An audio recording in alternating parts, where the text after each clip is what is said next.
કઈ છે કે અમારું લેબ છે.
हरे कृष्णा प्रभु जी.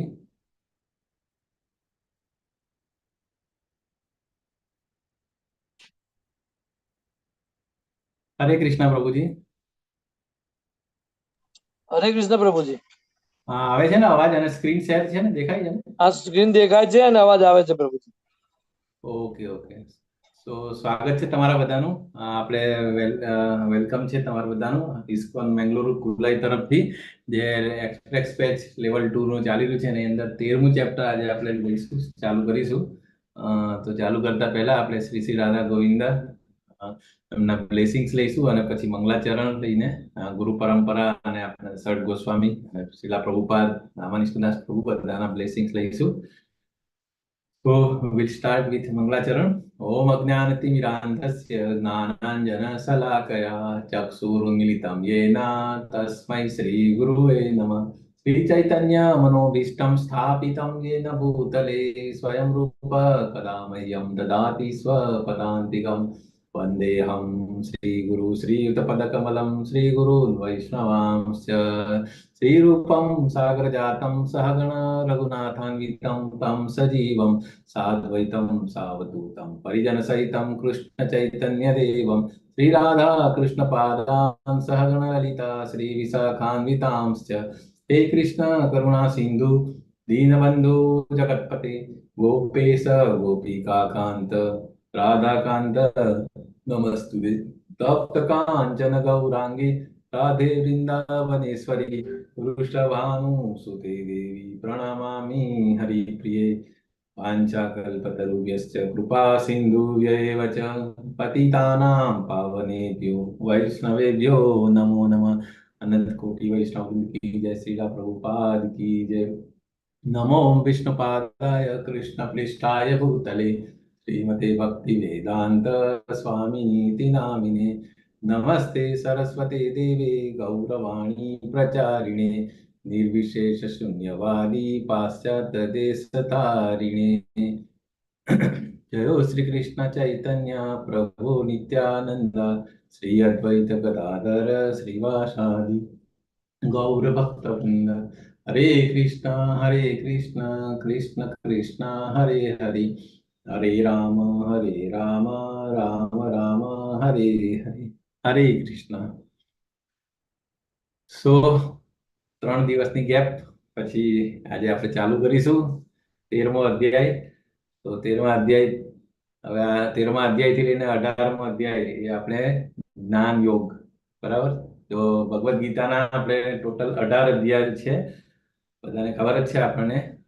અને 18 અધ્યાયની અંદર 1 થી 6 એ કર્મયોગ વિશે છે, અને 7 થી લઈને 12 સુધી જે આપણે 3 દિવસ પહેલા 12મું ચેપ્ટર કમ્પ્લીટ કર્યું હતું, તો એ ભક્તિયોગ એટલે એકદમ જે પેલું છે ને સેન્ડવિચ નું એકદમ મસાલો જે હોય ને, જે ઇમ્પોર્ટન્ટ, અથવા તો આપણે જે કોઈ જેમ હોય ઇમ્પોર્ટન્ટ આપણું ઘરેણું હોય તો આપણે એને કેવું વ્યવસ્થિત એની અંદર રાખીએ, તિજોરીની અંદર ઉપર નીચેથી વ્યવસ્થિત સેફ રહે. તો એવી રીતે ભક્તિ યોગને પ્રોટેક્ટ કર્યું છે આપણે પહેલા 6 અધ્યાય કર્મયોગથી, અને ઉપરના 6 અધ્યાય 7 થી 13 એ જ્ઞાન યોગ. સો 7 થી 13 12 આપણે જે જોયા હતા એ ભક્તિ યોગ. તો આપણે જસ્ટ અધ્યાયના નામ ફટાફટ લઈ લઈશું. બરાબર. 12મો અધ્યાય તો ભક્તિ યોગ હતો. ઓકે. તો આપણે એના પહેલાનો 7મો જે ભક્તિ યોગના અધ્યાયોના 6 નામ એટલીસ્ટ આપણે જોઈ લઈએ. બરાબર. તો ભક્તિ યોગ 7મા અધ્યાયથી ચાલુ થયેલું હતું. તો 7મા અધ્યાયનું નામ શું હતું? અથવા પહેલેથી બી આપણે નામ ભૂલી શકીએ, વાંધો નહીં. હરે પરમેશ્વરનું કૃષ્ણ. જ્ઞાન. ઓકે, પરમેશ્વરનું જ્ઞાન 7મો અધ્યાય. બરાબર. પછી 8મો અધ્યાય ભગવત પ્રાપ્તિ. Very nice. 9મો અધ્યાય પરમ ગુહ્ય જ્ઞાન, પરમ ગુહ્ય જ્ઞાન. રાજવિદ્યા રાજગુહ્ય યોગ બી કહીએ આપણે. બરાબર. પછી 10મો અધ્યાય છે પરમેશ્વરનું ઐશ્વર્ય, વિભૂતિ યોગ પણ કહીએ. પછી 11મો અધ્યાય વિશ્વરૂપ દર્શન. વિશ્વરૂપ દર્શન, અને 12મો અધ્યાય ભક્તિ યોગ. ભક્તિ યોગ. Very nice. માતાજી એક્સપર્ટ છે આપણે તો. સરસ, બહુ સરસ માતાજી. તો આજે આપણે જસ્ટ 12મા અધ્યાયની અંદર આપણે જો ઇમ્પોર્ટન્ટ વસ્તુ જે હતી મેઇન, અવ્યક્તિગત ઉપાસના થી શ્રેષ્ઠ ભક્તિ કઈ રીતે હતું એ જોયું, અને ભક્તિના પ્રગતિશીલ તબક્કાઓ જે હતા એ પણ આપણે જોયા 8 થી 12. અને જે ફાઇનલી ભક્તોની ક્વોલિટીઝ, જે કઈ ક્વોલિટીઝ ભક્તોમાં હોય તો ભગવાનને બહુ અતિ પ્રિય છે, તો એ પણ આપણે જોયું છે 13 થી લઈને 20 સુધી. નાનું પરંતુ બહુ જ સરસ અને એકદમ વેરી ઇમ્પોર્ટન્ટ ચેપ્ટર. બરાબર. સો આપણે એનાથી આગળ હવે, બરાબર, 13મો અધ્યાય ક્ષેત્રજ્ઞ વિભાગ યોગ. ઓકે. તો અથવા બીજું એ પણ કે પ્રકૃતિ, પુરુષ અને ચેતના. આપણે શ્રીલા પ્રભુપાદની Bhagavad Gita as it is ની અંદર એનું નામ છે પ્રકૃતિ, પુરુષ અને ચેતના. તો આપણે જોઈશું ટોટલ કેટલા 3 3 6 વિભાગ છે. 6 વિભાગની અંદર પહેલું છે શ્લોકની અંદર છે અર્જુનના 6 પ્રશ્ન. ભક્તિ યોગમાં આખું ભગવાને બધું બોલેલું હતું. ભગવાનનું આખું કમ્પ્લીટ ભગવાનનું ચેપ્ટર હતું. ખાલી શરૂઆતમાં એમાં બી ક્વેશ્ચન પૂછેલો અને એના જવાબમાં ભગવાને જવાબ આપેલા. 13મા અધ્યાયની અંદર પણ અર્જુન પ્રશ્ન પૂછે છે 6 પ્રશ્ન. શું? તો કે પ્રકૃતિ, પુરુષોત્તમ, પ્રકૃતિ, સેકન્ડ પુરુષોત્તમ, પછી ત્રીજું ક્ષેત્ર અને ક્ષેત્રજ્ઞ, ચોથું 5મું જ્ઞાન અને જ્ઞેય. તો 6 પ્રશ્નોના જવાબ કેવી રીતે ભગવાન આપે છે? પ્રશ્ન 3 અને 4 ની અંદર આમાં પ્રકૃતિઓનું ક્ષેત્ર અને ક્ષેત્રજ્ઞના જાણકાર એટલે શ્રી કૃષ્ણ જવાબ આપે છે. પછી પ્રશ્ન 5 નો જવાબ જે છે એ 8 થી લઈને 12 સુધીના એમાં આપે છે. પ્રશ્ન 5 એટલે નોલેજ વિશે પૂછે, જ્ઞાન વિશે. અને પ્રશ્ન 6 જ્ઞેયમ, જાણવા જેવું કોણ છે. બરાબર. તો એ જ્ઞેયમ નો જવાબ આપે છે 13 થી લઈને 19, જ્ઞાનનો ઉદ્દેશ્ય છે બેઝિકલી હોય. બરાબર. અને પછી 20 થી લઈને 26 જે પ્રશ્ન 1 અને 2 ના પ્રશ્ન, જે 1 અને 2 શું હતું? તો કે ક્ષેત્ર અને પ્રકૃતિ અને પુરુષોત્તમ. તો એના જવાબ આપે છે 20 થી લઈને 24. અને પછી લાસ્ટમાં જે 27 થી 35 જે છે એ જ્ઞાન ચક્ષુ એટલે કે જ્ઞાનની દ્રષ્ટિ. બરાબર. તો એના વિશે કહેશે ભગવાન. સો વિલ સી ઇન ડિટેલ. તો અગેન ભગવદ ગીતા 1 થી 6 કર્મયોગ. સાત ભક્તિ યોગ અને આપણે જોયું છે કે કર્મયોગની અંદર બેઝિકલી શું હતું કે આપણે જે પણ કામ કરીએ કરીએ જે પણ આપણે વર્ણ અને આશ્રમ પ્રમાણે આપણે 8 માંથી ગમે ત્યાં એકાદમાં તો ફિટ થતા જ હોય છે, 4 વર્ણ અને 4 આશ્રમ એ પ્રમાણે. તો એની અંદર આપણે કેવી રીતે આપણે ભગવાનને અચીવ કરી શકીએ અથવા તો કેવી રીતે એ કર્મો સ્પિરિચ્યુઅલાઇઝ કરી શકીએ અથવા તો કેવી રીતે એ કર્મના બંધનમાંથી આપણે મુક્ત થઈને એને આપણે જે આપણે જોયા હતા ને 3 જાતના કર્મ, કર્મ, વિકર્મ, અકર્મ, સકામ કર્મ, નિષ્કામ કર્મ. મતલબ આપણે જે કર્મ કઈ કેટેગરીમાં છે અને એને આપણે મેઇન અલ્ટિમેટ એમ કે જે આપણે જન્મ અને મૃત્યુમાંથી આપણે જો મુક્તિ મેળવવી હોય અને ભૌતિક જગતમાંથી આપણે બેક ટુ પેવેલિયન પાછું જવું હોય ભગવાનના ઘરે, તો એના માટે આપણે જે પણ કાર્ય કરી રહ્યા છે, કર્મ કરી રહ્યા છે, એને આપણે અકર્મની અંદર ફેરવવા માટે આપણે એ જે નોલેજ આખા જે ચેપ્ટરો હતા, મતલબ બેઝિકલી 3 થી લઈને 1-2 તો ઇન્ટ્રોડક્શન જેવા જ હતા, પરંતુ જે કર્મયોગથી લઈને જે કૃષ્ણ ભાવનામૃતની અંદર કર્મની અંદર કેવી રીતે આપણે ટ્રાન્સફોર્મ કરી શકીએ છીએ એના માટે હતા કે આપણને કર્મ બંધન નહીં બને. કારણ કે આપણે એ પણ પેલું જોયું હતું કે કોઈ પણ કર્મ હોય, સત્કર્મ હોય કે વિકર્મ હોય, બરાબર, એ બંને આપણને બાંધે જ છે ભૌતિક જગતની અંદર અથવા તો હાયર લોક્સની અંદર. એ બધી હથકડી જ કહેવાય. In short, you are not free. આપણે જે કહેવાય ને બદ્ધ જીવાય જ કહેવાય. જો આપણે લિબરેટ થવું હોય, જો આપણે પાછું ઓરિજિનલ આપણે ધામમાં જવું હોય, તો આપણે બધા એ કર્મો અકર્મની અંદર કરવા જોઈએ. એ કેવી રીતે કરવાનું એના માટે આપણે એ અધ્યાયમાં ફોકસ કર્યું હતું અને આપણે શીખ્યા હતા, બરાબર. અને અલ્ટિમેટ એમ શું છે તો કે ભક્તિ. તો આપણે ભક્તિ યોગમાં આવવા માટે કર્મને કેવી રીતે ઉપયોગ કર્યો તો એ આપણે 1 થી 6 ની અંદર જોયા હતા. અને 7માં ભક્તિ, જે એમ શું છે, આપણે ભગવાનનો ગોલ શું છે, ભગવાનના ઘરે જવાનો છે, એ જે પ્રોસેસ એ આખી સમજાવી હતી 7 થી 12 ની અંદર, બરાબર. અને હવે જે આવશે એ જ્ઞાન અને જ્ઞાનની પૂર્ણતા, એટલે કે અગેઇન અલ્ટિમેટ એમ ભક્તિ જ છે. આપણે જવાનું તો આપણે માગીએ બી ભક્તિ અને કરવાની પણ ભક્તિ છે, પરંતુ 2 રસ્તા છે. એક કર્મથી કરી શકીએ અને બીજું નોલેજ તો આવવું જ જોઈએ. આપણે સિમ્પલ કોઈ એક ડેસ્ટિનેશન નક્કી કરીએ કે આપણે કોઈ જગ્યાએ જવું હોય, બોમ્બે જવું હોય ધારો કે, બરાબર, કોઈ એક આપણા ઘરેથી બોમ્બે જવું હોય તો આપણને નોલેજ હોવું જોઈએ ને કે ભાઈ બોમ્બેથી આપણે બાય રોડ જવું છે કે બાય એર જવું છે, તો બાય એર જવું છે અથવા બાય ટ્રેન જવું છે. અને એમાં બી પછી આપણે જીપીએસ અથવા મતલબ એનો શોર્ટેસ્ટ રૂટ કયો છે એ આપણે નોલેજ, અને પછી મોડ ઓફ ટ્રાન્સપોર્ટેશન આપણે કઈ રીતે જઈએ. આપણે બની શકે આપણે બાઇક ઉપર બી જઈ શકાય અને ટ્રેનમાં બી જઈ શકાય. તો આપણે નોલેજ હોવું જોઈએ. પહેલા તો આપણું ડેસ્ટિનેશન ક્લિયર હોવું જોઈએ, પછી શોર્ટેસ્ટ રૂટ કયા કયા છે અને કેવી રીતે જલ્દી અચીવ કરી શકાય એ પ્રમાણે આપણે ભૌતિક જગતમાં પણ જે રીતે આપણે એક્ઝામ્પલ લેતા હોય એવી રીતે સ્પિરિચ્યુઅલ જગતમાં પણ જે આપણો અલ્ટિમેટ એમ, આપણો જે ગોલ જે છે ભગવાનનો પ્રેમ અચીવ કરવો હોય, તો એના માટે આપણને અમુક રસ્તાઓ છે. એના માટે જે આપણા ઋષિઓ, ગુરુ, સાધુ, શાસ્ત્ર એ લોકો જે ડિફાઇન કરી ગયા કે જો તમે આ રસ્તે ચાલશો, અથવા ઇવન ભગવાન પોતે જે ડિફરન્ટ બધા ઇન્કાર્નેશન્સની અંદર આવીને જે આપણને ગાઈડલાઈન આપે છે, બરાબર, એ અથવા તો આપણા શાસ્ત્રો છે કે અથવા આપણા આચાર્યો છે, એ બધા આપણને બતાવી ગયા છે રસ્તો. તો એ રસ્તે ચાલીને આપણને અચીવ કરી શકીએ. એ જે ચેપ્ટરો છે 13 થી લઈને 18, તો આ રીતે ક્લાસિફિકેશન અને ડિસ્ટ્રીબ્યુશન છે. તો આપણને પ્રશ્ન એવો થાય કે જો ભક્તિની પરિકાષ્ઠા હોય તો જ્ઞાનને છેલ્લા 6 અધ્યાયોમાં શા માટે રજૂ કરવામાં આવે છે, બરાબર. તો આપણને એમ, આપણો ગોલ તો શું હતો, ભગવાન, ભક્તિ અને ભગવાન. તો છેલ્લે આ જ્ઞાનને કેમ રાખવામાં આવ્યું? તો આપણે એ રીતે કે સમગ્ર ભગવદ ગીતા જ ભક્તિ છે. આપણે શ્રીલા પ્રભુપાદે ભલે આપણે એમ કહેવાય છે કે 7 થી લઈને 12 જ અધ્યાય ભક્તિના છે, પરંતુ એક પણ ચેપ્ટર કે એક પણ આપણે ઇવન એક પણ શ્લોક પણ વાંચીએ એના પર્પોર્ટની અંદર આપણે જોઈએ તો એવું એક પણ તમને શ્લોક ના મળે કે એની અંદર ભક્તિ વિશે વર્ણન ડાયરેક્ટલી કે ઇનડાયરેક્ટલી ના હોય. તો ભક્તિ તો એક વર્ષની અંદર છે, 700 શ્લોકની અંદર ભક્તિ છે, બરાબર.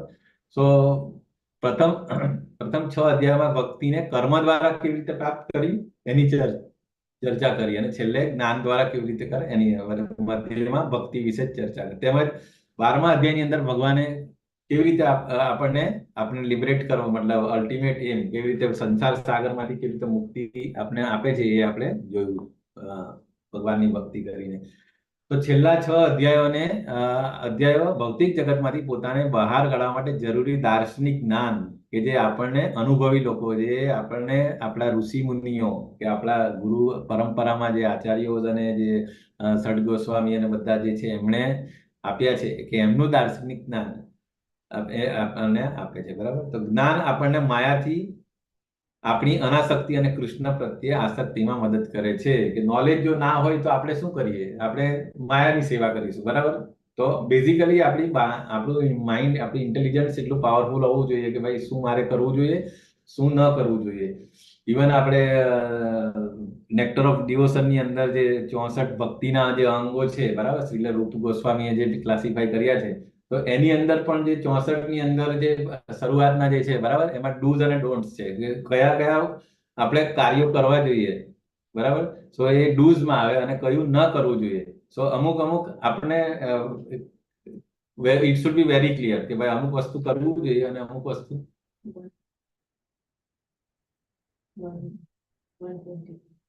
થઈ ગયું. બરાબર.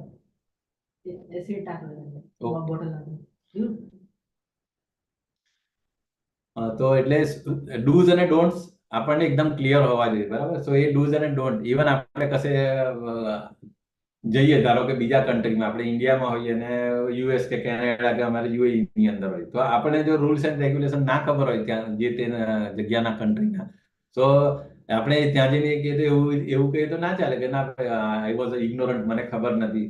અહીંયા તો પછી ફાઇન આવી જાય. ત્યાં ઇન્ડિયાની અંદર જે ડ્રાઇવિંગ છે એ ડિફરન્ટ છે, જ્યારે અહીંયા યુએઈ કે આપણા યુએસ કે કેનેડામાં ડિફરન્ટ છે. લેફ્ટ હેન્ડ અને રાઈટ હેન્ડ ડ્રાઇવિંગ, અથવા તો રૂલ્સ એન્ડ રેગ્યુલેશન ત્યાં ભલે સિગ્નલ બ્રેક કરીને તમે જાઓ તો કશો વાંધો નહીં, અથવા તો ફાઇન હોય તો 400-500 રૂપિયા આપી દઈએ તો કામ પતી જાય. જ્યારે આ બધા કન્ટ્રીની અંદર આવું બધું કશું નહીં જાય, સીધું તમારે ફાઇન આવી જાય અને સિસ્ટમની અંદર જ આવી જાય, તો તમારે ઓલરેડી એ પછી પે કરવો જ પડે. એમાં કોઈ એવી જ રીતે શાસ્ત્રોની અંદર બી જે ડૂઝ અને ડોન્ટ્સ જે છે એ આપેલા છે. તો એ જ્ઞાન આપણને એટલા માટે જરૂરી છે કે આપણને એ માયાથી કેવી રીતે ડિટેચ કરાવે છે અને કૃષ્ણની સાથે કેવી રીતે આપણે એટેચમેન્ટ કરી શકાય, તો એના માટે આપણને બહુ હેલ્પ કરે છે.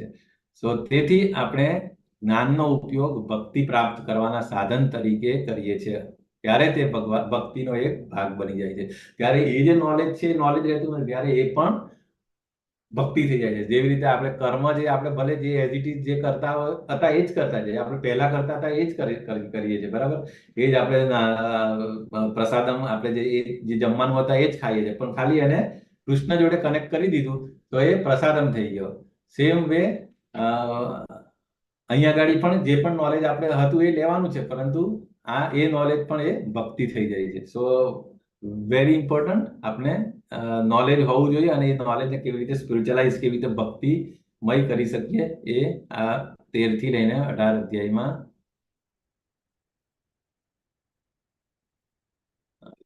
સો પહેલો શ્લોક આપણે જઈશું અર્જુનના 6 પ્રશ્ન. ઓકે. સો અર્જુન ઉવાચ પ્રકૃતિમ પુરુષમ ચૈવ ક્ષેત્રમ ક્ષેત્રમેવ ચ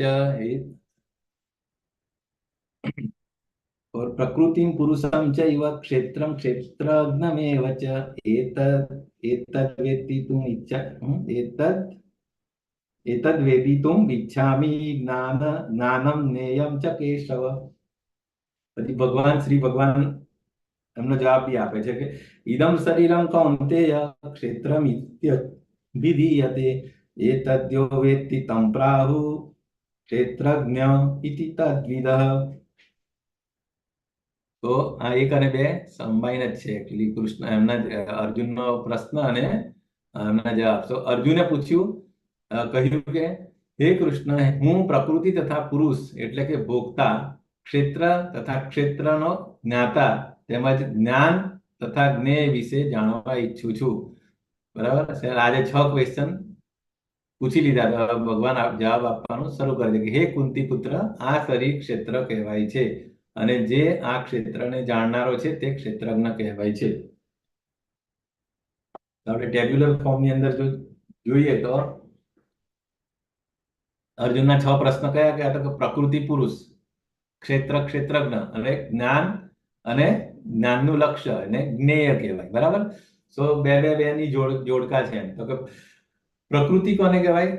પ્રકૃતિ એટલે ભૌતિક પ્રકૃતિ. બરાબર. ભૌતિક પ્રકૃતિ એટલે જે આપણે જે ત્રણ કર્તાઓની અંદર જે એક ડુઅર હતા ને, ત્રણ ડુઅર્સ આપણે આગળના ચેપ્ટરમાં જોયું ને કે એક સોલ, સુપર સોલ અને ભૌતિક પ્રકૃતિ. જે ભૌતિક પ્રકૃતિ જે હતી એ વન ઓફ ધ ડુઅર છે. એટલે આપણે જે કહે ને કે આત્મા જે પણ ડિઝાયર કરે એ પરમાત્મા સેન્કશન કરે, અને એ પરમાત્મા સેન્કશન કર્યા પછી એને ફેસિલિટેટ કરવાનું કામ જે છે એ ભૌતિક પ્રકૃતિનું છે. સો ભૌતિક પ્રકૃતિ એના વિશે એ શું છે એના વિશે જવાબ આપશે 20 થી લઈને 26 ની અંદર. પછી પુરુષ એટલે શું? કે આનંદ માણનાર એટલે પ્રકૃતિનો. એટલે આપણે માનીએ કે બેઝિકલી આપણે જે આત્મા જે છે, બરાબર, એ આનંદ કરવા માટે જ આપણે ભગવાન પાસે લડીને એટલે અહીંયા આવ્યા ને. એટલે આપણે ભૌતિક જગતમાં આવ્યા કેમ? બીકોઝ આપણી જે એટીટ્યુડ શું હતો? ઇન્સ્ટેડ ઓફ સર્વિસ એટીટ્યુડ આપણે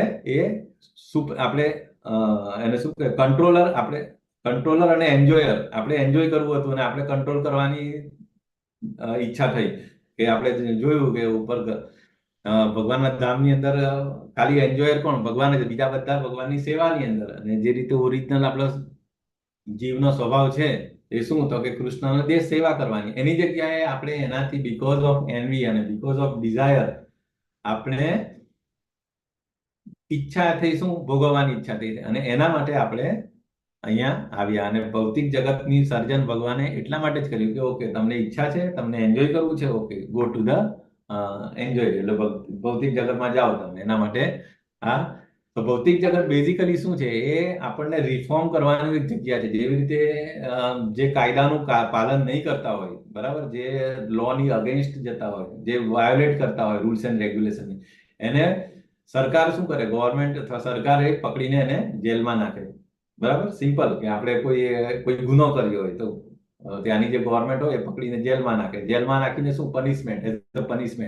પનિશમેન્ટ નો ઇન્ટેન્શન શું? એક તો તમે જો ભૂલ કરી એનો પનિશમેન્ટ, પ્લસ બીજું રિફોર્મ કરવાની તમને એક તક આપવામાં આવે કે જો તમે તમારું ચાલ ચલગત ત્યાં રહ્યા પછી જો તમે થઈ જતા હોય તો પછી કદાચ તમને જલ્દી પણ રિલીઝ કરી નાખે. બરાબર. તો એ રીતે આ છે.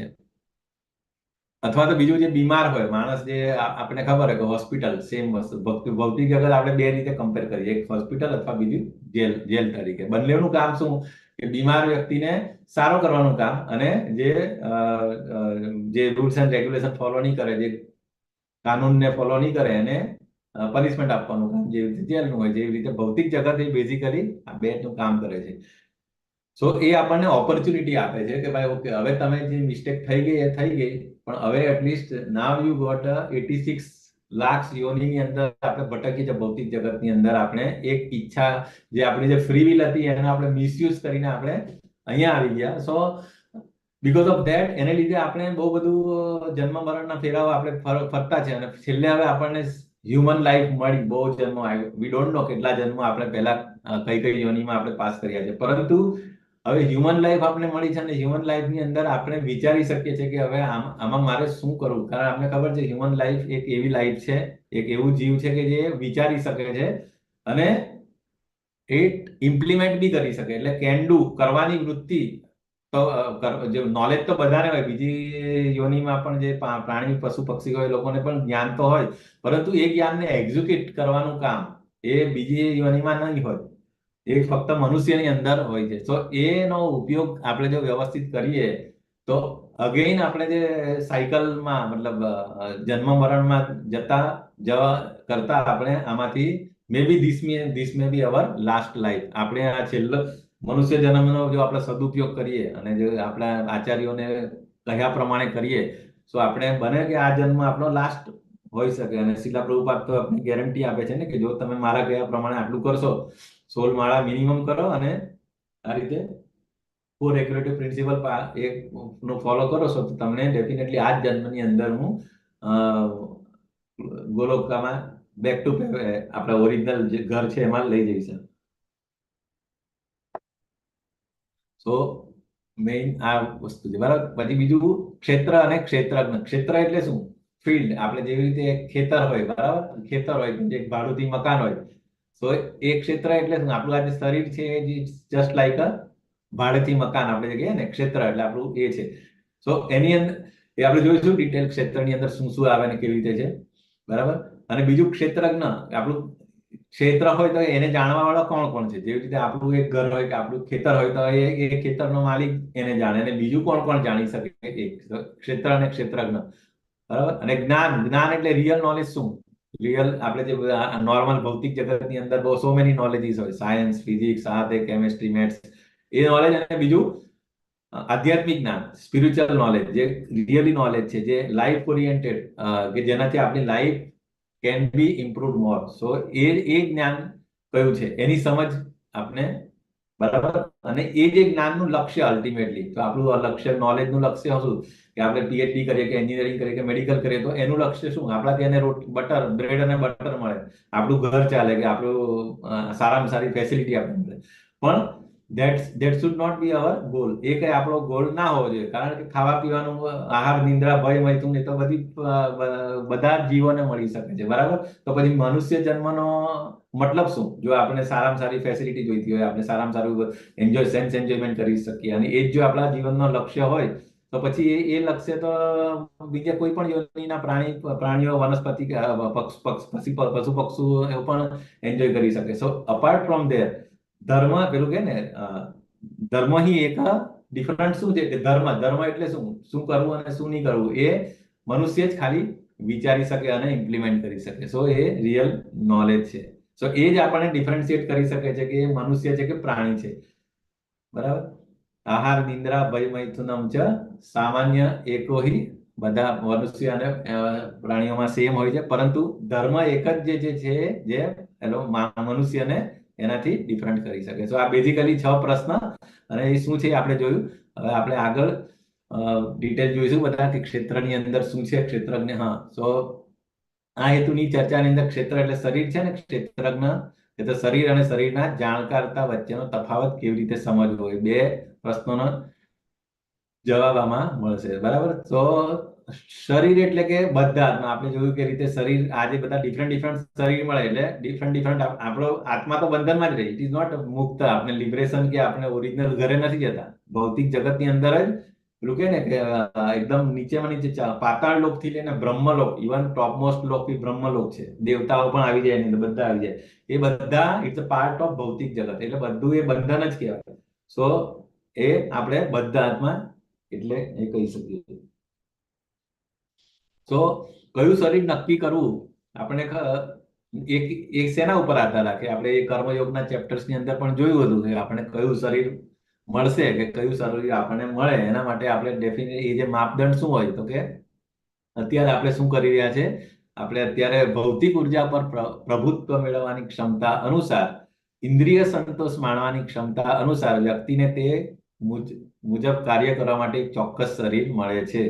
સો ઇન શોર્ટ, આપણે આ જન્મની અંદર કેવી રીતે શું છે આપણું મન, બુદ્ધિ, અહંકાર અને આપણી ઇન્દ્રિયોને શેની અંદર આપણે ઇન્વોલ્વ કરીએ છીએ. સો એના ઉપરથી આપણને ખબર 15મા અધ્યાયની અંદર પણ આવશે કે જ્યારે આપણું શરીર, આપણા આત્મા એક શરીર છોડીને બીજા શરીરમાં ટ્રાન્સમાઇગ્રેટ કરે છે, ત્યારે એ જે એક્ઝિસ્ટિંગ શરીરની અંદર જે પણ આપણી થિંકિંગ, આપણું જે પણ ઇમ્પ્રિન્ટ્સ લઈને આપણે જશે ને, એ મન, બુદ્ધિ અને અહંકાર, એ વસ્તુ જે સૂક્ષ્મ શરીર જે છે એ આપણને નેક્સ્ટ બોડીની અંદર જશે. અને એ નેક્સ્ટ બોડી આપણને એ જે આપણી ઈચ્છાઓ જે પૂરી કરવાની બાકી હતી એને ફેસિલિટેટ કરવાની, જે આપણે કીધું ને, જો આપણે લાયક હોઈશું તો એ પરમાત્મા સેન્કશન કરશે, અને અગેન એ પ્રમાણેની ભૌતિક પ્રકૃતિમાં આપણે જઈને આપણે એ અગેન એન્જોયમેન્ટ કરીશું. તો આ સાયકલ છે.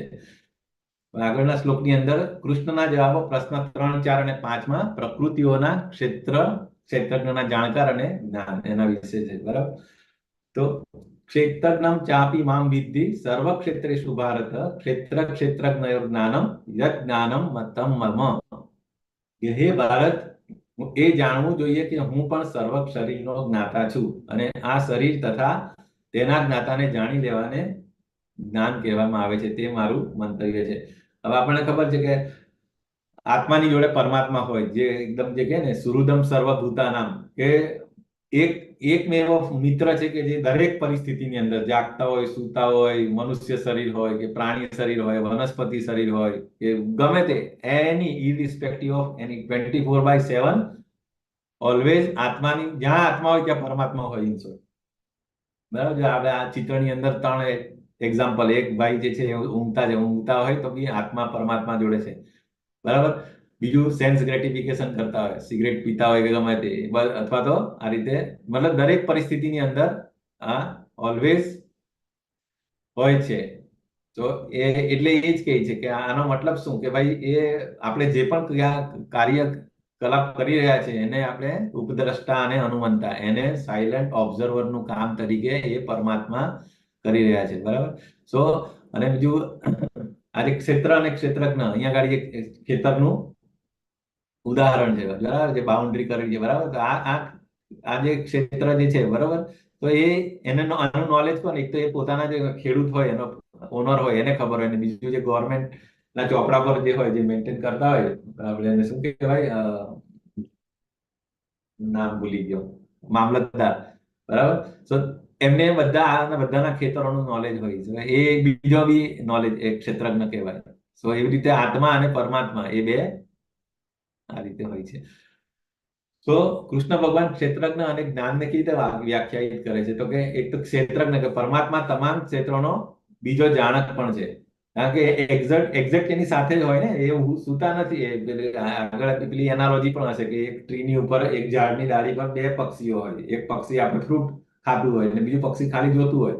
તો સેમ વે પરમાત્મા જે છે એ જે આપણે જે ખાઈએ છીએ એનો અર્થ કે શું, આપણે જે આપણા કર્મો પ્રમાણે જે આપણે ફ્રૂટી એન્જોય કરીએ છીએ, તો એને જોવાનું કામ એ પરમાત્મા કરે છે.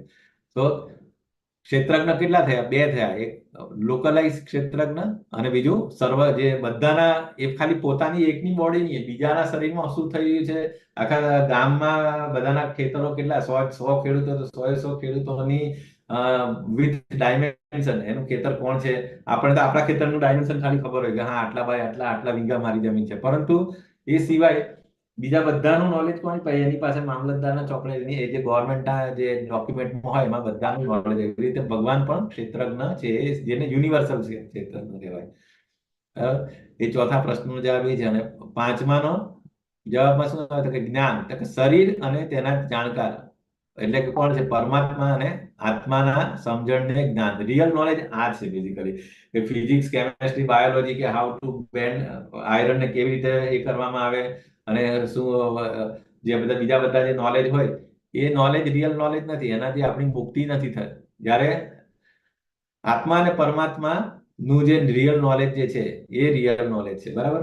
તો આપણે જોઈ લીધા જ્ઞાન રિયલી શું છે, કે પ્રકૃતિના ક્ષેત્રના વિષય તથા બે જાણકારી, શરીરનું નોલેજ અને બીજું 2 પ્રકારના જાણકારી પણ આપણે જોયા. ઓકે. પરમાત્મા અને વ્યક્તિગત આત્મા. હવે એ બેમાં તફાવત શું છે? આત્મા અને પરમાત્મામાં શું તફાવત છે એ અહીંયા આગળ કીધું છે કે જીવોને જીવાત્મા તરીકે ઓળખાય, જે ઇન્ડિવિડ્યુઅલ સોલ જે હોય એ, જ્યારે એને જે ઈશ્વર પાલન કરતા તરીકે પરમાત્મા કહે છે. કે પરમાત્મા કોને કહે? કે જે બધાને મેન્ટેન કરે, બધાના માટે પાલન કરે, એને પરમાત્મા કહેવાય. એકો બહુનામ વિદધાતિ કામાન, એવું કહે ને કે આપણે ખાલી આપણું જોઈએ, જ્યારે ભગવાન પરમાત્મા જે છે કીડીનો પણ વિચાર કરે અને હાથીનો પણ વિચાર કરે. જ્યારે આપણે ફક્ત ખાલી આપણો મી અને માઇન્ડ, આપણું પોતાનો અથવા તો આપણા નિયર એન્ડ ડિયરનો, એનો જ ખાલી વિચાર કરીએ. ત્યારે પરમાત્મા દરેક જીવ માત્ર હોય, બધાને, એટલા માટે એ પરમાત્મા કહેવાય.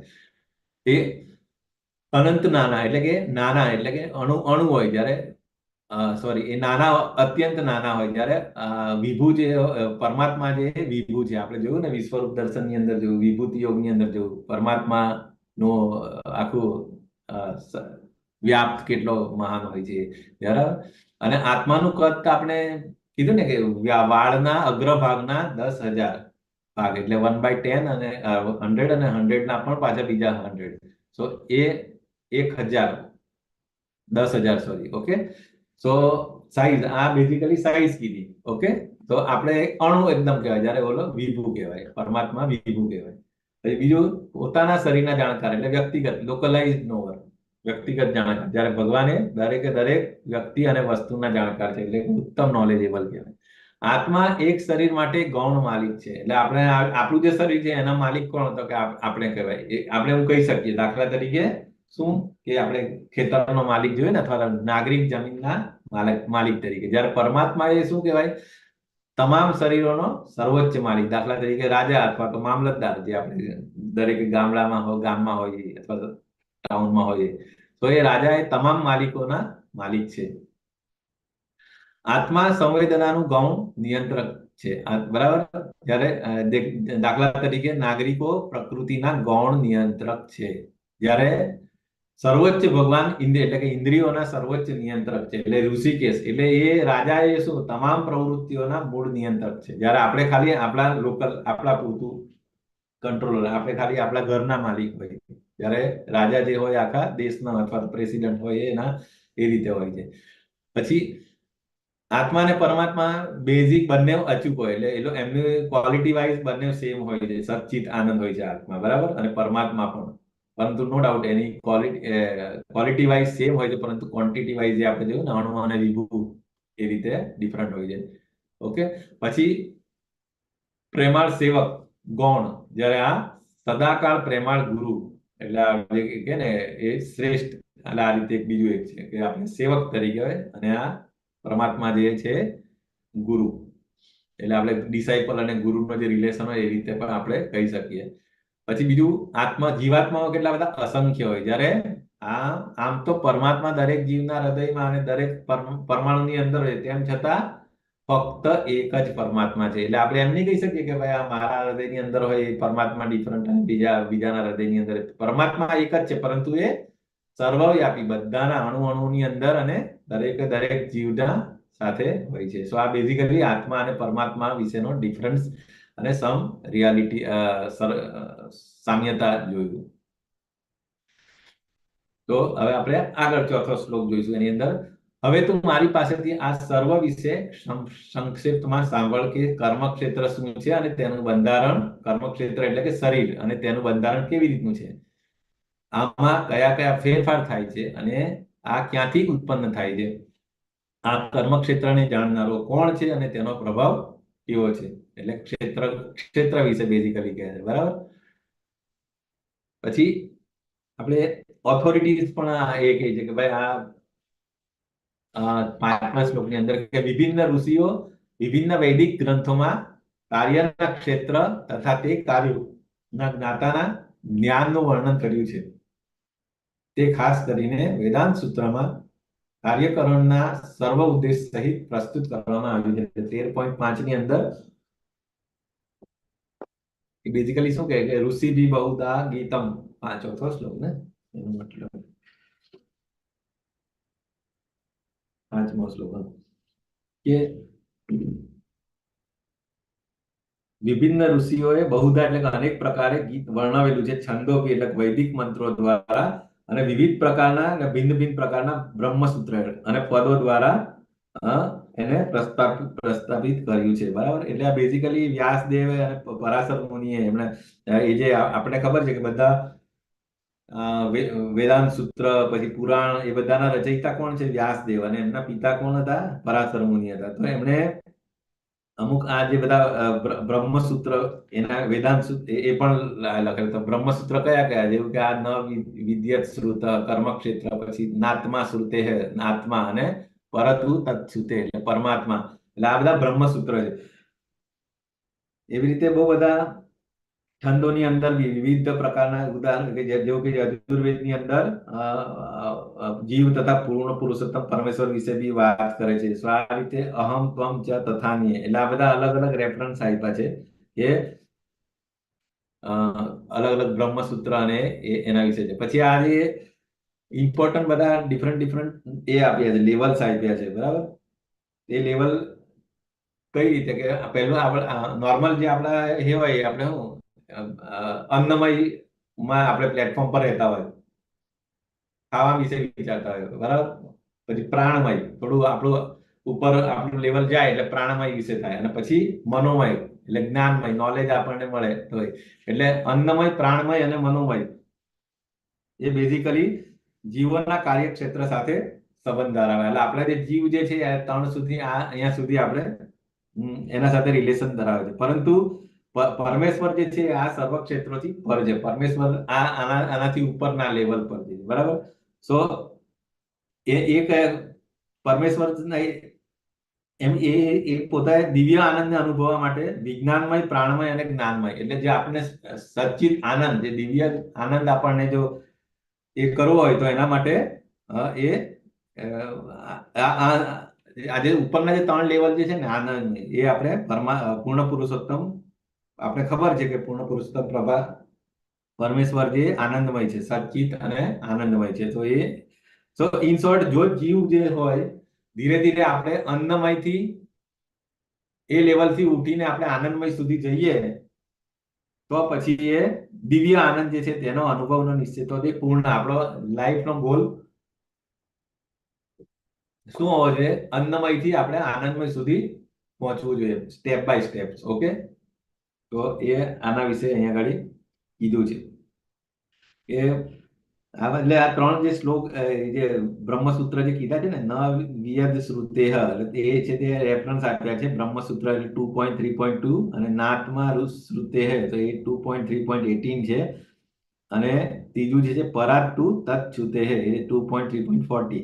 આમાં પ્રથમ સૂત્ર એ કર્મના ક્ષેત્રનું, એ પેલું જે આગળની સ્લાઇડમાં પણ હતા ને, એ આજે પહેલું જે ક્ષેત્ર જે છે એ કર્મ ક્ષેત્રનું સૂચન કરે છે. જ્યારે બીજું સૂત્ર જે છે એ જીવ, એટલે આપણે આત્મા એનું, અને ત્રીજું પરમેશ્વરનું સૂચન કરે છે, જેવો જીવ માત્રના પરમ આશ્રય સ્થાન છે. એટલે આ બેઝિકલી આપણે શાસ્ત્રોની અંદર જે ડિફરન્ટ ઋષિ મુનિઓ, પરાશર મુનિ અને વ્યાસ મુનિએ જે શાસ્ત્રોનું વર્ગીકરણ અને જે વેદાંત સૂત્ર ને બધું લખેલું, એનામાં આ ડિફરન્ટ લેવલ્સ પર તમે કેવી રીતે પ્રોગ્રેસ કરી શકો અને આપણો એમ શું હોવો જોઈએ એ ડિસ્ક્રાઇબ કર્યું છે. તો અહીંયા આગળ એટલે આ એ છે કમ્પાઇલ કર્યું કે અસાધારણ અભિવ્યક્તિના 3 તબક્કાઓ છે, જેવો કે ચેતનાનો, અસાધારણ અભિવ્યક્તિના જેવો કે ચેતનાનો તબક્કો, સ્વપ્નમાં અને અર્ધ જાગૃતિનો તબક્કો અથવા બેભાન તબક્કો. એટલે આજે પેલું 3 સ્ટેજીસ હોય ને, કે જાગૃત, સ્વપ્ન અને બેભાન.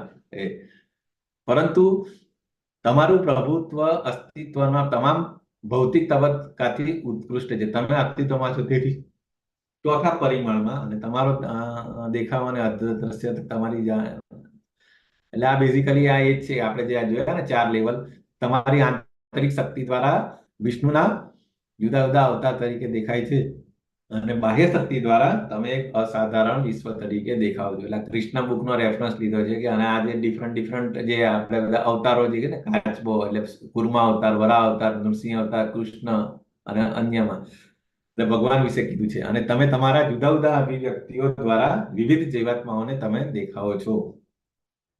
એટલે ભગવાન વિશે કહે છે કે તમારી ભગવાનની અવસ્થા કેવી હોય? તો ગુણાતીત સ્થિતિમાં છે ને ભગવાન, ગુણાતીત, બરાબર, અને ગુણાધીશ કહેવાય. એ ગુણોથી પરે છે, છતાં પણ એ તમારી જે 6 ઐશ્વર્ય બતાવવા અને તમારા ગુણાતીત ગુણોની જાહેરાત કરવા માટે એ ડિફરન્ટ ઇન્કાર્નેશન્સમાં આવે છે એની રીતે. બરાબર. તો આ ભગવાન વિશે કીધું. અને આપણે હવે શરીરનું બંધારણ, આપણું બોડી જે હોય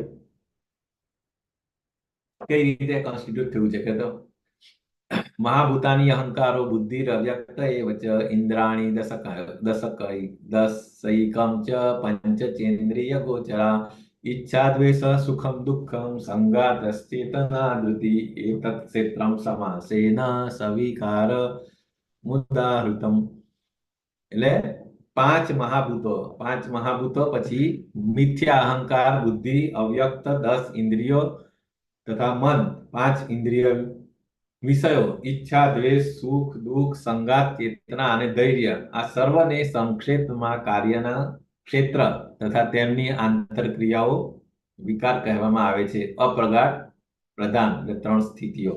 એટલે આખું 24 એલિમેન્ટ જે છે ને, એ 24 એલિમેન્ટ્સ કઈ રીતે બને? કે 5 એલિમેન્ટ્સ અર્થ, વોટર, ફાયર, એર અને ઇથર, એટલે 5 મહાભૂતો. પછી 5 નોલેજ એક્વાયરિંગ સેન્સીસ, કઈ? આંખ, કાન, નાક, ટંગ અને સ્કિન. પછી 5 વર્કિંગ સેન્સ, એટલે જે કર્મેન્દ્રિયો છે, કે પેલી જ્ઞાનેન્દ્રિયો થઈ ગઈ. આ કર્મેન્દ્રિયો કઈ? તો કે અવાજ, પગ, હાથ અને ગુદા અને જેનિટલ્સ. એ પછી 5 ઓબ્જેક્ટ્સ, એ જે 5 ઇન્દ્રિયોના વિષયો કયા કયા તો કે સ્મેલ, ટેસ્ટ, ફોર્મ, ટચ અને સાઉન્ડ. અને 11મું મન, ઇન્ટેલિજન્સ અને ફોલ્સ ઈગો અને પ્રધાન, જે 3 અપ્રગટ સ્થિતિ હોય ને એને પ્રધાન અવસ્થા કહે. So aggregate this 24 element called the field of activity. આ જે 24 એલિમેન્ટ જે છે આ આપણા શરીરની એક્ટિવિટીઝ કહેવાય છે. એટલે આ એનાલોજી આપણે કાયમ લેતા હોઈએ છીએ, બરાબર. આપણું શરીર કેવી શેનું બનેલું હોય, એટલે આ જે રથ જે આપણું શરીર કહેવાય, અને 5 ઇન્દ્રિયો આ ઘોડાઓ છે, બરાબર. એ આપણી ઇન્દ્રિયો, અને ઇન્દ્રિયોના જે વિષયો હોય એ આપણા ઇન્દ્રિયો જેની પાછળ ભાગતી હોય ઇન્દ્રિયોના વિષય, અને મન, બુદ્ધિ અને અહંકાર, અને આ ટોટલ બધું મળીને 24 એલિમેન્ટ થતા હોય છે. તો આ એ જ કે પ્રકૃતિના પરિવર્તન, અને આ જ આખું ટેબ એ ફોર્મની અંદર છે કે આ પ્રકૃતિ હેતુનો કેન્દ્રીય વિષય શું સૂચવે? તો કે શરીર એક કાયમી ભૌતિક વસ્તુ છે, અને ક્ષેત્રજ્ઞ તથા ક્ષેત્રના જાણકાર ક્ષેત્રનો અલગ હોય છે, બરાબર. તો પ્રકૃતિના ઘટકો આપણે જોયા, પછી સૂક્ષ્મ અને સ્થૂળ અને સૂક્ષ્મ શરીર જે એ આપણે જોયું, પછી પ્રધાન, એમાં 5 મહાન તત્વોને ખોટા અહંકારના ઘોર પ્રતિનિધિત્વ જેની ટેકનિકો દ્વારા ભૌતિક અને તમસ બુદ્ધિ એટલે અજ્ઞાન બુદ્ધિ, અને આ બધાનો આધાર 13.5 ના અધિકારીઓ. અને શરીરમાં 6 ફેરફાર મેઇન ઇમ્પોર્ટન્ટ એ છે. આપણું જે શરીર છે એમાં 6 ફેરફાર કન્ટિન્યુઅસ થતા હોય. તો એક તો શું, એ જન્મ લે છે, એટલે જે બર્થ થાય છે, અને પછી ધીરે ધીરે એ ડેવલપ થાય છે, એટલે વિકસે છે, અને પછી આડ પેદાશો, એટલે એના બાલ બચ્ચાઓ એ થાય છે, આડ પેદાશો, અને પછી ધીરે ધીરે એ ક્ષય, અને લાસ્ટમાં મૃત્યુ પામે છે. એટલે આ શરીરના 6 ફેરફારો. હવે પ્રશ્ન 5 નો શ્રી કૃષ્ણનો વધુ જવાબ, એટલે જ્ઞાન અને મુક્તિની પ્રક્રિયા, બરાબર, 8 થી લઈને 12 સુધી. તો આ બેઝિકલી 20 ક્વોલિટી એ છે જ્ઞાનની પ્રોસેસ ઓફ એક્વાયરિંગ નોલેજ, બરાબર. તો એ 20 એલિમેન્ટ્સ ઓફ નોલેજ, અને 20 આ જે 20 ગુણો છે એનાથી શું થાય કે જ્ઞાન આપણે મતલબ નોલેજ કે જે આપણે ભગવાન સુધી લઈ જવામાં મદદ કરે છે. તો એના વિશે છે, બહુ ઇમ્પોર્ટન્ટ શ્લોક છે, અને ઇમ્પોર્ટન્ટ એલિમેન્ટ્સ છે 20 અને શ્લોકની અંદર પણ શ્લોક બી બહુ સરસ છે કે એમાં ઇમ્પોર્ટન્ટ જે લાલ કલરથી જે હાઇલાઇટ કર્યા છે એ વેરી વેરી ઇમ્પોર્ટન્ટ. આપણે જે રીતે મતલબ પ્રોગ્રેસ કરવો હોય તો આ ઇમ્પોર્ટન્ટ. આપણે જોઈશું 1 બાય 1. અમાનિત્વમ, અદંભિત્વમ, અહિંસા, ક્ષાંતિરાર્જવમ, આચાર્યોપાસનમ, શૌચમ, સ્થૈર્યમ, આત્મા વિનિગ્રહ, ઇન્દ્રિયાર્થે સુવૈરાગ્યમ, અનહંકાર એવ ચ, જન્મ મૃત્યુ જરા વ્યાધિ દુઃખ દોષાનુદર્શનમ, અશક્તિર અનભિસ્વંગ, પુત્રદાર ગૃહાદિષુ, નિત્યમ ચ સમચિત્તત્વમ, ઇષ્ટાનિષ્ટોપપત્તિષુ, મયि ચાનન્ય યોગેન ભક્તિર અવ્યભિચારિણી, વિવિક્ત દેશ સેવિત્વમ, અરતિર્જન સંસદી, અધ્યાત્મ જ્ઞાન નિત્યત્વમ, તત્વ જ્ઞાનાર્થ દર્શનમ, એતજ્ઞાનમ ઇતિ પ્રોક્તમ, અજ્ઞાનમ યતદોન્યથા. એટલે 20 એલિમેન્ટ કયા? તો કે પહેલું અમાનિત્વમ. અમાનિત્વમ એટલે શું? હ્યુમિલિટી. એને શું કહેવાય? વિનમ્રતા. કે વિનમ્રતા. ઇવન આપણે પહેલું શિક્ષાષ્ટકમની અંદર શું છે કે અમારીના માન દેના કીર્તનીય સદાહરી, બરાબર. આપણે માનની અપેક્ષા નહીં રાખવાની, પરંતુ બધાને માન આપવાનું. સો આ પહેલો ભક્તનો ગુણ છે આ વિનમ્રતા. ભક્ત should be very humble, humbler than blade of grass. આપણે જે ખબર ને જે ઘાસ ઉપર આપણે પગ મૂકીએ, પણ જેવા આપણે પગ મૂકીને કોઈ તરત તો ઘાસ પાછું નોર્મલ એની અવસ્થામાં આવી જાય. તો આપણો મતલબ એઝ અ ડિવોટી, જો તમારે પ્રોગ્રેસ કરવો હોય તો તમારો નેચર આવો ડેવલપ આવો કરવો પડશે. તો પછી તમે ભગવાનનું તમે ચેન્ટિંગ કરી શકશો. જો નહીં તો આપણે તો ઈગો આપણો પાવરફુલ હોય કે ના આ મને બોલી ગયો, હું આને માફ નહીં કરીશ. તો તમે બીકોઝ ઓફ ધેટ નેચર આપણે વિનમ્ર નહીં હોય ને આપણે એક્સપેક્ટેશન વધારે હોય અને આપણે નમ્ર જ નહીં થઈએ અને આપણે એકદમ પેલા કહે ને ટટ્ટાર એકદમ એવું હશે તો પછી તમે જે ફોકસ આપણું ચેન્ટિંગમાં હોવું જોઈએ એ નહીં થાય. અને સો એટલે જ શિક્ષાષ્ટકમની અંદર ચૈતન્ય મહાપ્રભુએ આ બહુ ઇમ્પોર્ટન્ટ અને ભારપૂર્વક કીધું છે.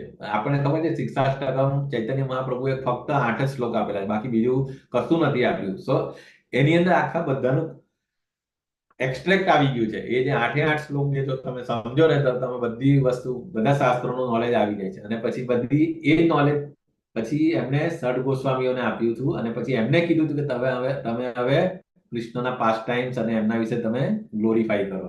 સો આ શિક્ષાષ્ટકમની અંદર આ શું કામ આ એ કહું છું વિનમ્રતાનો ગુણ એટલા માટે ઇમ્પોર્ટન્ટ છે કે ભગવાને પોતે કીધું છે એમના શિક્ષાષ્ટકમની અંદર એક શ્લોક ડેડિકેટેડલી છે વિનમ્રતા. Okay, so no expectation of respect in short. પછી બીજો છે અદંભિત્વમ એટલે દંભ વિહીનતા. દંભ વિહીનતા એટલે not being anxious to famous. Normally આપણે શું આપણને ફેમસ થવું હોય કંઈ બી કરીએ આપણે કોઈ પણ એક્ટિવિટી કરી લો આપણે કઈ ધારો કે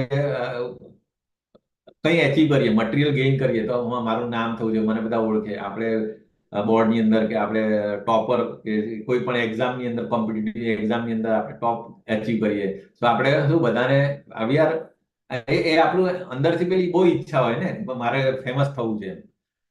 okay, so that is called અદંપતિ એટલે પ્રાઇડ.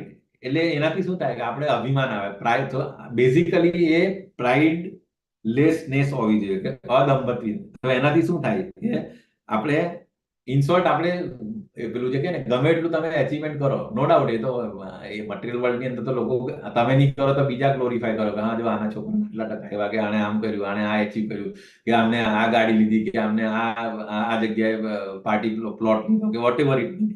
સો ઇન શોર્ટ તમે ફેમસ થઈ જાઓ, તમે નહીં થવા માંગો તો તમને બીજા કરી દેતા હોય છે. પરંતુ ભક્ત હોય છે જે મોટી ઇવન આપણે જો કાયમ મળતા હોય છે સિનિયર ડીઓટીઝ ને કે એમણે એટલું બધું કામ કર્યું હોય પણ છતાં એ પોતે ક્યારેય ગ્લોરિફિકેશન ક્યારે એમ નહીં કે મેં આ કર્યું.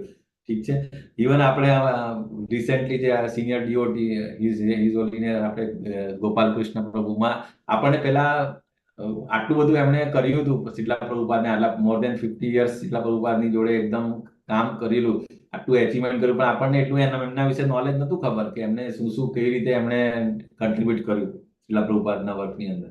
સો ડિવોટીની અંદર આ ક્વોલિટી હોય છે કે દંભ વિહીનતા. ઇન શોર્ટ એમને કોઈ એ એન્સિયસ ક્યારેય નથી હોતું વધારે ફેમસ થવા માટે. પછી બીજું અહિંસા. અહિંસા ઇઝ વેરી ઇમ્પોર્ટન્ટ. અગેન આપણે 4 રેગ્યુલેટિવ પ્રિન્સિપલનો એક જે ફાઉન્ડેશન શું આપણે શું કામ નોનવેજ નથી ખાતા બરાબર, તો એ બીકોઝ આપણે અહિંસામાં માનીએ છીએ એ છે. તો અને વન ઓફ ધ ગુણ છે. સો નોટ એટલે એવું નથી કે ખાલી એને physical harm, even mental harm આપણે કોકને બોલીને એને તકલીફ થઈ હોય તો તે પણ એક એને એ કહ્યું કે not putting others into distress. આપણા થકી જો કોઈ ટેન્શનમાં આવે કે કોઈને આપણે હાર્મ કરીએ કે કોઈને દુઃખી પણ કરીએ ઇનડાયરેક્ટલી, સો એ પણ એ અહિંસામાં આવે. સો ત્યાં સુધી એમ કે ડિવોટી કોઈને they are very much careful કે કોઈને બી ઇન્સલ્ટ કે કોઈને પણ એ રીતે નથી કરતા. સો અહિંસા એને કહેવાય બરાબર. એક શાંતિ એટલે કે ટોલરન્ટ, અગેન ટોલરન્ટ બરાબર, કે આપણે ગમે એટલું કોઈ ઇન્સલ્ટ થાય કે ડિસઓનર કરે તો પણ આપણે ડિસ્ટર્બ નહીં થવું જોઈએ. સો એને શાંતિ જ કહેવાય બરાબર. પછી આર્જવમ એટલે કે simplicity, again straightforward and non diplomatic. Okay, આર્જવમનો મિનિમમ સિમ્પ્લિસિટી એટલે એવું નહીં કોમ્પ્લિકેટેડ, જે બી હોય સ્ટ્રેટ ફોરવર્ડ. કોઈને ખોટું લાગે ખોટું, પણ એટલીસ્ટ એવું નહીં કે કોઈને સારું લાગે એના માટે તમે એને હા કર્યા કરો એવું. તો devotee should be simple, simplicity. પછી આચાર્ય ઉપાસના વેરી ઇમ્પોર્ટન્ટ. આચાર્ય ઉપાસના એ ઇવન અહીંયા જો રેડ માર્ક કર્યું છે. આપણે ખબર છે કે આચાર્ય ઉપાસના એટલે શું કે તદ્વિધિ પ્રણિપાતેન પરિપ્રશ્નેન સેવયા ઉપદેશયતિ તે જ્ઞાનમ જ્ઞાનીન તત્વદર્શિનમ. સો આપણી ગુરુ પરંપરા એ ઇટસેલ્ફ ગ્લોરીફાય કરે છે. ઇવન સવારની મંગલા આરતી બરાબર આપણે ખબર છે કે ગુરુઅષ્ટકમ ગુરુને ગ્લોરિફિકેશન કરે છે.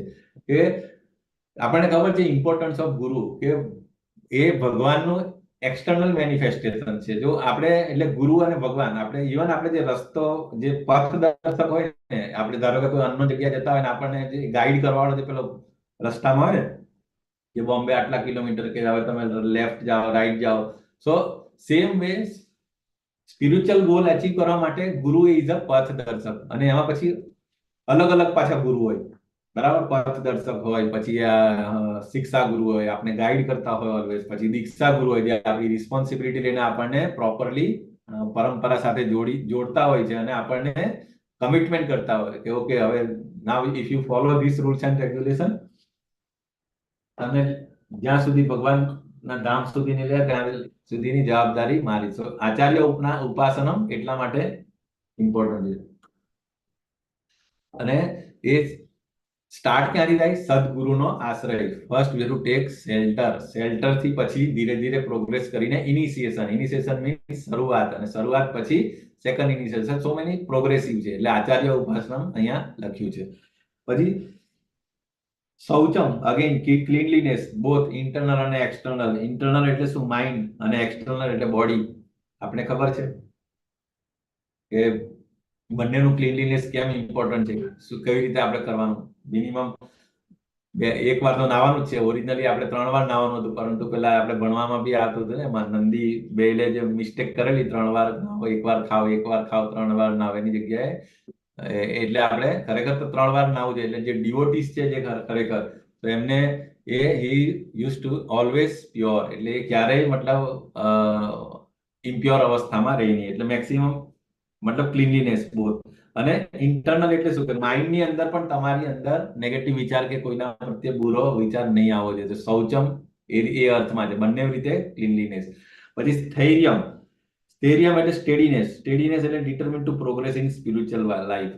એટલે આપણું જે કે ને આપણા બધા ગોલ્સ છે ને બધા બિવિલ્ડર થયા કરે. આજે આપણે નક્કી કર્યું કે હા હવે હું કાલથી મંગલા આરતીમાં ઉભીશ, કે હવે હું 16 માળા કરીશ. તો જરાક કે બીજું કઈ એટ્રેક્શન કે આમ તેમ આવી ડિસ્ટર્બન્સ આવી ગયું એટલે આપણા એ ગોલ આમથી તેમ થઈ જાય. We are compromising each and every time. So સ્થૈર્ય એટલે કે સ્ટેડીનેસ હોવું જોઈએ, કે આપણે ભલે ધીરે ધીરે પ્રોગ્રેસ કરો, પહેલા 4 માળા કરો, પછી 8 કરો, પણ મિનિમમ જે આપણે નક્કી કરેલું પ્રિસ્ક્રાઇબ એ આપણે કરવાનું હોય છે. તો સ્થૈર્યમ એ અર્થમાં છે કે ડિટરમિન. આપણે જો અને જ્યાં સુધી આપણે ડિટરમિન નહીં હોઈશું ત્યાં સુધી આપણે ક્યારેય પ્રોગ્રેસ નહીં કરીશું. ઇવન આપણે કોઈ મટીરિયલ ગોલ પણ અચીવ કરવો હોય તો આપણે we are making so many plans like short term goal, long term goal. આટલા વાગે ઉઠવાનું, આ રીતે કરવાનું, મારે આ ગોલ અચીવ કરવાનો. ઇવન આપણો જોબ રિલેટેડ હોય તો આપણે માર્કેટિંગ કે જે પણ આપણા KPIs મેચ કરવાના હોય તો આપણે we have to plan accordingly. So એવી રીતે છે સ્થૈર્યમ. પછી આત્મવિનિગ્રહ એટલે કે self control, again rejecting unfavourable things. આત્મવિનિગ્રહ એને આત્મવિનિગ્રહ કહેવાય. સો આપણને ખબર કે ભક્તિની અંદર આપણે પ્રોગ્રેસ કરવું હોય તો જે એવી વસ્તુ કે જે મને કૃષ્ણની ભક્તિની અંદર પ્રોગ્રેસ કરે છે એવી બધી વસ્તુ કરવાની, બરાબર. એવી બધી વસ્તુનો મેક્સિમમ યુટિલાઇઝ કરવાનો. અને જે વસ્તુ મારી સ્પિરિચ્યુઅલ જર્નીમાં ઓબ્સ્ટેક કરે એ બધી વસ્તુનો રિજેક્ટ કરવાનો, બરાબર. સો ભક્તિ રસામૃત સિંધુની અંદર એ જે શ્લોક છે ને યુક્ત વૈરાગ્ય, આપણી પાસે એને આપણે બધી વસ્તુ છોડી જવાનું નથી. આપણી પાસે જે છે એને આપણે ભગવાનના એમાં એટેચ કરવાનું છે, જોડવાનું છે. ધીટ ઇઝ કોલ્ડ યુક્ત વૈરાગ્ય. ઓકે. અનુકૂલસ્ય વર્જનમ, પ્રતિકૂલસ્ય વર્જનમ, એવું એક્ઝેક્ટ મને અત્યારે થોડું મિસ્ટેક. તો ઇન શોર્ટ એનો મતલબ એ છે કે રિજેક્ટિંગ ધ અનફેવરેબલ થિંગ્સ. એટલે આ જે અનફેવરેબલ જેવું કે અસત્સંગ ત્યાગ, જે આપણા જે ટાઈમ કિલર્સ, જે ટાઈમ વેસ્ટર્સ છે એને આપણે એલિમિનેટ કરવાના two progress in spiritual life. કે જેવી રીતે આપણે સોશિયલ મીડિયા છે, ટીવી ન્યૂઝ છે, કે પિક્ચર છે, મૂવીઝ છે, એ બધી વસ્તુ આપણે ધીરે ધીરે જો તમારે સ્પિરિચ્યુઅલ લાઈફની અંદર પ્રોગ્રેસ કરવો હોય તો આ બધી જે time wasters, we are called time wasters. So એ આપણે ધીરે ધીરે ઓછા કરીએ તો ડેફિનેટલી આપણે અચીવ કરી શકીએ ગોલ. પછી ઇન્દ્રિયાર્થે શું વૈરાગ્યમ, એનો મતલબ શું છે કે renunciation the objects of the sense gratification, બરાબર. એના માટે જે 4 રેગ્યુલેટરી પ્રિન્સિપલની અંદર અગેન મેઇન વસ્તુ ટંગ, બરાબર. આપણે સારું સારું ખાવાનું જોઈતું હોય, સારું સારું જોવાનું જોઈતું હોય, સો બરાબર. અને બધી મતલબ ઇન્દ્રિયોને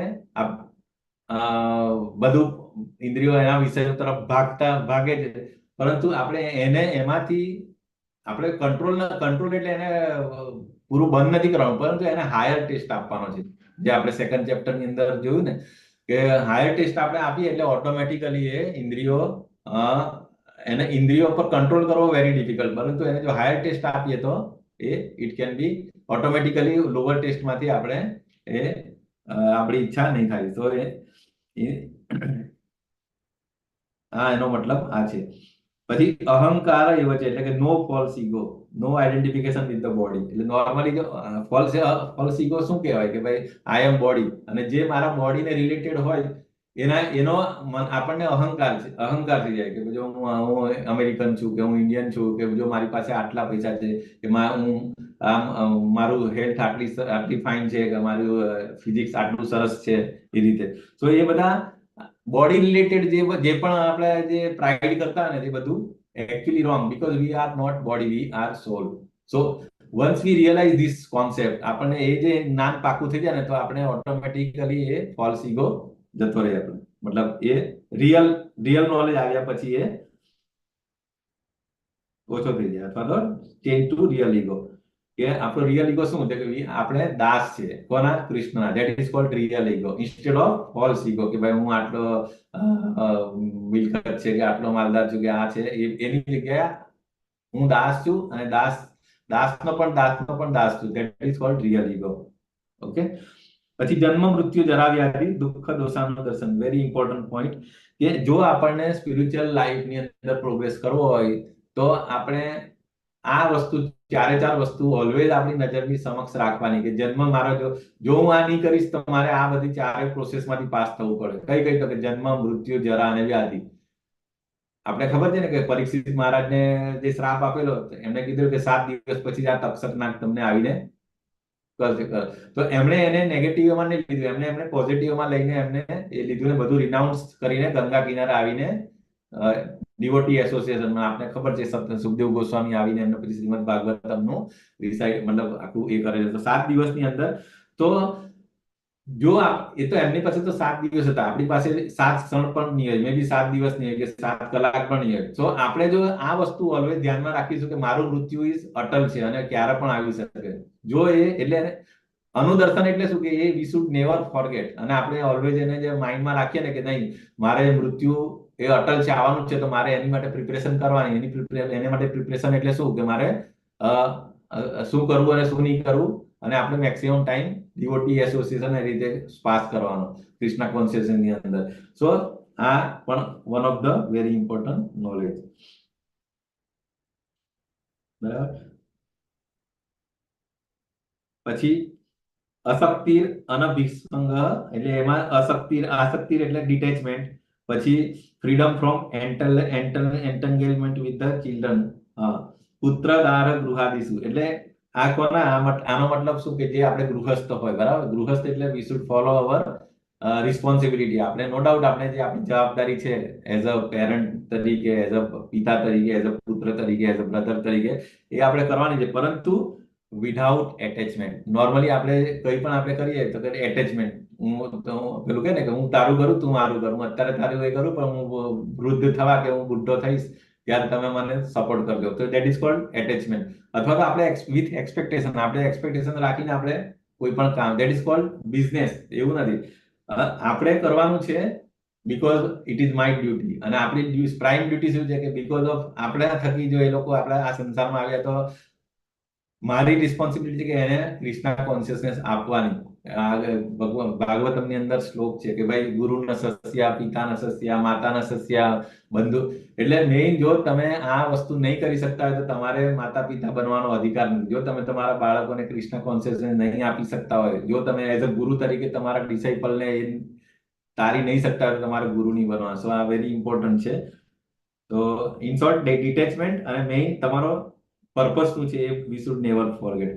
પછી નિત્ય ચ સમચિત્તત્વમ ઇષ્ટાનિષ્ટો પપત્તિષુ, ઇવન માઇન્ડનેસ વિથ એન અનપ્લેઝન્ટ ઇવેન્ટ. એટલે આ મતલબ કોઈ ઇરિસ્પેક્ટિવ ગમે તેવી કન્ડિશન્સ આવે તો તમારે એની અંદરથી માઇન્ડનું મતલબ પ્લેઝન્ટ અથવા અનપ્લેઝન્ટ સિચ્યુએશનમાં પણ તમારે એ ગુમાવવાનું નથી. પછી મયી ચાનન્ય યોગેન ભક્તિર અવ્યભિચારિણી, this is very important, again highlighted with red colour, લાલ કલર થી લાલ એમાં હાઇલાઇટ કર્યું છે ને.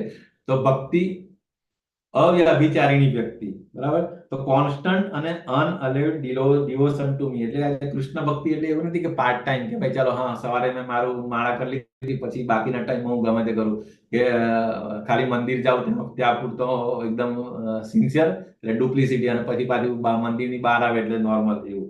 નો, કોન્સ્ટન્ટ અને unalloyed devotion to me with undeviating attention. પેલું કે never always remember Krishna, never forget Krishna. So આના માટે શ્રીલ પ્રભુપાદે જે પેલા જે ફોર રેગ્યુલેટિવ પ્રિન્સિપલ અને મિનિમમ 16 માળા, એ આ જ વસ્તુને એમ્ફસાઇઝ કરે છે કે કોન્સ્ટન્ટ રિમેમ્બર. એટલે આપણે જે ચેન્ટિંગ કરતા રહીશું, બરાબર, તો અને ફોર રેગ્યુલેટિવ પ્રિન્સિપલ પાડતા રહીશું તો ડેફિનેટલી આ ઓટોમેટિક અચીવ થઈ જશે. Constant and unalloyed devotion to me with undeviating attention. તો આપણા આચાર્યોએ બહુ વિચારીને એવા બધા રૂલ્સ એન્ડ રેગ્યુલેશન્સ આપ્યા છે કે ઓટોમેટિકલી આ જે ગુણ ક્વોલિટીઝ પણ આવી જાય, અને જે આ બધી જે ઇમ્પોર્ટન્ટ ક્વોલિટીઝ છે કે જેનાથી આપણી ભક્તિ એકદમ હાઈ સ્પીડમાં તમે જઈ શકો હાઈવે પર. સો એ બટ પ્રોવાઇડેડ આપણે સાધના ભક્તિના રૂલ્સ એન્ડ રેગ્યુલેશન ફોલો કરીએ તો. પછી વિવિક્ત દેશ સેવિત્વમ, એટલે secluded living in devotee association, very important. આપણે પેલું એક્ઝામ્પલ લેતા હોય ને કે જ્યાં સુધી કોલસો હોય આગની અંદર હોય ત્યાં સુધી એ લાલ છોડ આગ જેવો કલર હોય, પણ જેવો એને પૂછીને બહાર મૂકી દઈએ તો થોડા ટાઈમમાં એ રાખ થઈ જાય. તો સેમ વે આપણે ઓલવેઝ એઝ અ ડિવોટી આપણે ડિવોટી એસોસિએશનમાં રહેવું જોઈએ, તો આપણે આપણું માઇન્ડ અને આપણે મતલબ પ્રોટેક્ટેડ રહીશું. પછી અરક્તિર જન સંસદી, detachment from general mass of people, બરાબર. જનરલ માસ એટલે જે નોર્મલ ઓર્ડિનરી જે નોન ડિવોટીઝ થી દૂર રહેવાનું એવું કહે છે. કારણ કે શું, અગેન પછી આપણે જો એમના એસોસિએશનમાં રહીશું તો અગેન આપણી ક્વોલિટી એમના પર ની ઓછી, આપણે એમની ક્વોલિટી આપણા ઉપર હાવી થઈ જાય અને આપણે પછી ડેવિએટ થવાના ચાન્સ રહે. એટલા માટે ડિવોટી એસોસિએશન અને અસત્સંગ ત્યાગ. પછી આધ્યાત્મ જ્ઞાન નિત્યત્વમ, એટલે accepting the importance of self realisation. અને તત્વ જ્ઞાનાર્થ દર્શનમ, philosophical search for the absolute truth. એટલે આ શાસ્ત્રોનું પઠન પાઠન આની અંદર આવી જાય. સો ઇન શોર્ટ આ જે આટલું જે છે એ વસ્તુ નોલેજ છે, અને આ સિવાયનું જે બીજું બધું જે છે એ અજ્ઞાન છે એવું ડિક્લેર કરે. એવું આ શ્લોકની આટલા શ્લોક જે 8 થી લઈને 12 સુધી જે શ્લોક હતા એ 20 element of the process of acquiring knowledge, આપણને નોલેજ એક્વાયર કરવાની જે પ્રોસેસ હોય ને એ આ તમે કરીએ તો આટલા ક્વોલિટીઝ તમે આવી જાય એની અંદર. એ જ વસ્તુ મેં જે કીધું એ જ વસ્તુ આની અંદર લખ્યું છે. ઓકે, તો જ્ઞાનની પ્રક્રિયા, આ ગુણોને કેળવવા ભગવદ ગીતા 8 થી 12 ઉલ્લેખ જ્ઞાન પ્રાપ્તિ જ્ઞાનની વસ્તુઓ સિવાય જે પણ અનુમાન લગાવવામાં આવ્યું તે બધું અજ્ઞાન છે. સો રિયલ નોલેજ અને ટ્રુ નોલેજ અને ફોલ્સ નોલેજ આપણે આઈડિયા આવીએ. હવે 13 થી 19 પ્રશ્ન 6 માં નો જવાબ આપે છે કૃષ્ણ ભગવાન. ઓકે, સો 13 થી લઈને 19, તો 13 થી 18 ની અંદર આત્મા પરમાત્માને જાણી શકે છે તે જ્ઞાનનો ઉદ્દેશ્ય છે, બરાબર. જ્ઞાનનો ઉદ્દેશ્ય શું, તો કે આત્મા અને પરમાત્માનો ડિફરન્સ અને છે, અને જે સર્વત્ર અસ્તિત્વ ધરાવે છે અને દરેક વસ્તુમાં વ્યાપ્ત છે. પરમાત્મા પાસે ગુણાતીત ઇન્દ્રિયો છે અને તે બધી આપણી ઇન્દ્રિયોના સ્ત્રોત છે. તે અપ્રાપ્ય અને તમામ જીવાત્માને સંભાળે છે. અને 19મા શ્લોકની અંદર માત્ર ફક્ત જ પ્રકૃતિઓનું ક્ષેત્ર પરમાત્માને સમજી શકે છે. તો આઈ થિંક આપણે અહીંયા સ્ટોપ થઈશું. આ એક માળા કરીએ આપણે. હરે કૃષ્ણ.